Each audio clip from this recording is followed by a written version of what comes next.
बिस्मिल्लाहिर्रहमानिर्रहीम। मिर्ज़ा जहलमी गिरफ़्तार हो चुके हैं और उनके ऊपर क्या दफ़ात लगे हैं।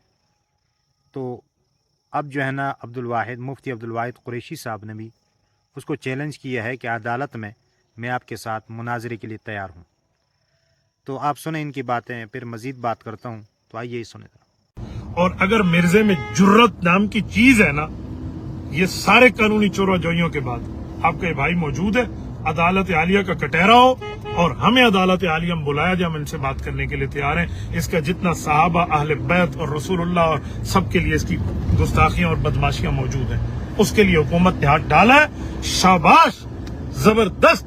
मुझे 100 इख्तलाफ होगा हुकूमत से या नून लीग के मामलात से, लेकिन इस मौके पे शाबाश, इदारों ने इस पे हाथ डाला है, पुलिस ने किया है। जबरदस्त, वेल्डन, एक्सीलेंट, बहुत अच्छा किया। अदालत में हमें बुलाए, फिर हम बैठ के बात करते हैं। हमसे मिर्जा गुफ्तगू करे, जरा अदालत आलिया में बैठ के करे। ऐसे तो हमें फोन पे करे मुझे अम्मा जी मन्ना करती है, मैं मुनाजरा नहीं करता। फिर अदालत में बैठे और इंशाअल्लाह ताला ये सैयद माँ का बेटा अल्लामा सैयद अनवर शाह कश्मीरी रहमतुल्लाह अलैह जो अदालत में तशरीफ लाए थे भावलपुर की, इंशाअल्लाह ताला उस तारीख को जिंदा करेगा। मैं आपके सामने मौजूद हूँ, मैं आपके सामने। इस तरह मेरे तमाम बाकी भाई उलमाए कराम मौजूद हैं। इस मौके पे हमें आगे आना चाहिए और बढ़ के आना चाहिए। तो जी, आपने इनकी बात सुनी, तो ये बात बिल्कुल इनकी दुरुस्त है कि होना चाहिए इस तरह।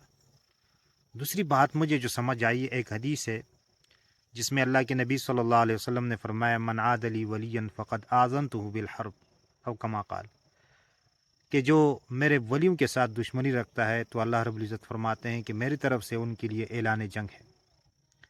तो ये बकवास करता था सहाबाए किराम के बारे में और बुजुर्गान दीन के बारे में, तो आज खुद जो है वो उसमें फंस चुका है। और ये कुछ दिन पहले इसने बात की कि सहाबाए किराम के ऊपर भी 295 सी लगना चाहिए, तो आज इसके ऊपर लग गया।